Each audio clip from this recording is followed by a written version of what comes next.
Why you always in the mood? Around like I'm brand new. I ain't tryna tell you what to do, but try to play cool. Baby, I ain't playing by your rules. Everything look better with a view. Why you always in the mood? Breaking news! Breaking news! What is up, guys? We are the Triple Option Podcast, and we are joined by Shaw, the founder of the Fanalist. And today we have some breaking news for you guys. Both the top two tight ends in the league, George Kittle and Travis Kelce, signed another extension with their team. George Kittle signed a 5-year, $75 million deal with the 49ers, and Travis Kelce signed a 4-year extension with the Kansas City Chiefs. So, Sean, what are your thoughts on this? Let's get into it.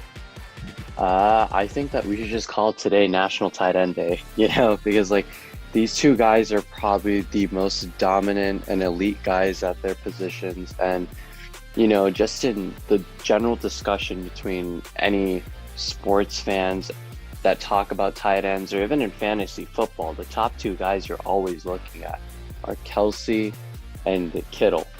And then probably at third, you're looking at Zach Ertz, who I believe is next up for an extension.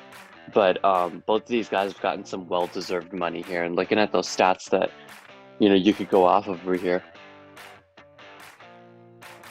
So Kittle had 1,229 yards and 5 touchdowns.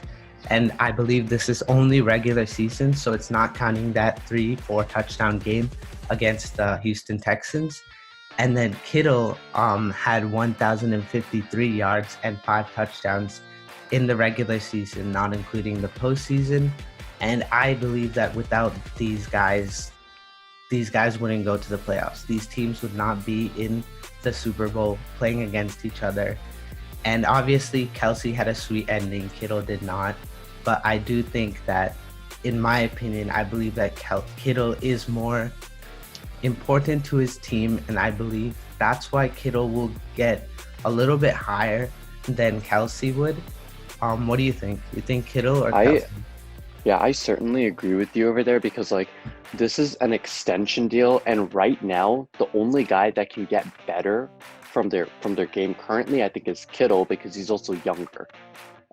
If you do look at their stats from 2017 to 2019, Kelce is much better than Kittle. But I think for the next 3 more seasons from now, you're going to see Kittle be better than Kelce. And that's rightfully so, because again, he's younger, he's going to get a bigger payday. And the numbers aren't in on Kelce's contract just yet, but one thing is confirmed, that he will be earning less than Kittle in his extension for an annually. He's going to be making less than $15 million per year. Yeah, I think I saw this coming. I mean, the Chiefs made huge offseason moves, locking up Patrick Mahomes, locking up Chris Jones. And so I think that it was inevitable that Kelce would take a dip in his contract than Kittle, with the Niners having much more cap space, letting go of DeForest Buckner. And I just think that great moves by both these teams. I mean, you look, as you said, you look at top two tight ends, it's Kittle and Kelce any day. And the thing is that both of these teams, their off seasons have just been absurd. They've been making moves all over the place. You just said it with the Niners, trading DeForest Buckner, getting the 13th pick, putting in Javon Kinlaw in there in the D-line. And then after that, trading up for Brandon Ayuk, who Kyle Shanahan just absolutely loves. And then they did lose Emmanuel Sanders in free agency. And there was just a lot of moves the 49ers did. And of course, extending Kittle was the main, I think, centerpiece for the team's offensive success from here on out. And then, of course, they traded Matt Breida. And then how could we forget Trent Williams' trade, which I believe was probably the best trade, arguably, for the team. And then, of course, the Chiefs as well, extending Mahomes on a historic extension, getting Chris Jones, like you just mentioned, and now getting Kelce. They're really keeping their core over there. I think Tyreek Hill and Frank Clark, those are guys, Tyrann Mathieu, those are guys that are next up for an extension in Kansas City. So it's going to be really interesting to see how the defending AFC and NFC champs are going to, have like their cap space working out for the next couple of seasons, especially with the COVID-19 pandemic affecting cap space probably till 2023, 2024 season. It's gonna be interesting to see how all this stuff plays out. Yeah, also one thing I want to mention is both of these guys are kind of like the emotional part of this team. I mean, Kittle and Kelce are both the guys that keep this team together. Kittle obviously screaming Bosa on the sideline and then wearing those Jimmy G t-shirts. I mean, he just keeps the team together. And then Kelce, he's the guy that likes to party. He's the guy that likes to have fun. And I think that Definitely. both these guys are great locker room presences. And I think that these guys, they earned this contract very much. So you want to add anything before we wrap this up? I'd say like we tied it up pretty well. I think the only thing that is very arguable to say is that I think Kittle should have earned more, definitely, than what it was. I believe it was around 15 million annually, and like it's weird because it's tough for me to get on board with this because I believe he is the highest paid tight end right now, after this deal. And the thing that's a little bit weird that's sitting great is that he's the 12th highest paid receiver, and some notable names that I can include over here.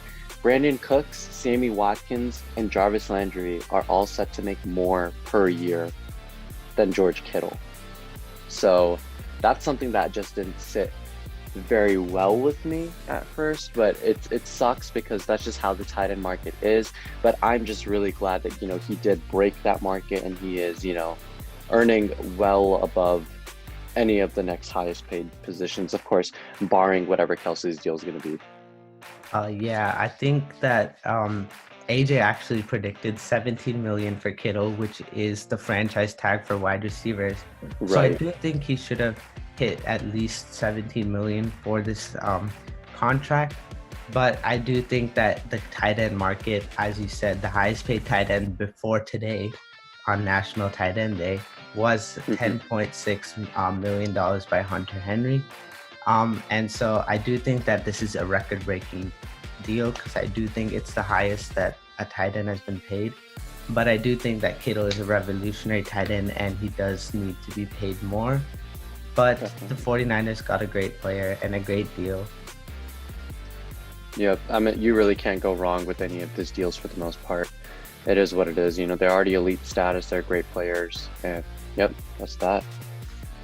Yeah, so that's going to do it. Both great tight ends.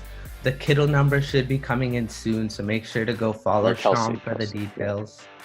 And so that's going to do it. And thank you to Sean for joining us. And make sure to like and subscribe for more.